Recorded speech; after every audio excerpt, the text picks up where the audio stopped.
आदे मेरे गुरु महेश्वर सिंह के चरणों में मेरा प्रणाम।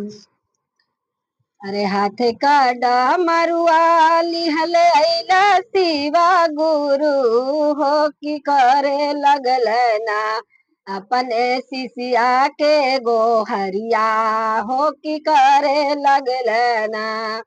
कवन शिष्या दाया मांगे कवन शिष्या चर्चा हो कि कवन शिष्या ना करे न मन से परिणमवा हो कि कवन शिष्याना। शिव शिष्या दया मांगे शिव शिष्या चर्चा हो कि शिव शिष्याना कर लेना मन से परिणमवा। शिव गुरुना शिव शिष्याना कर लेना मन से परिणमवा। शिव गुरु शिव शिष्याना।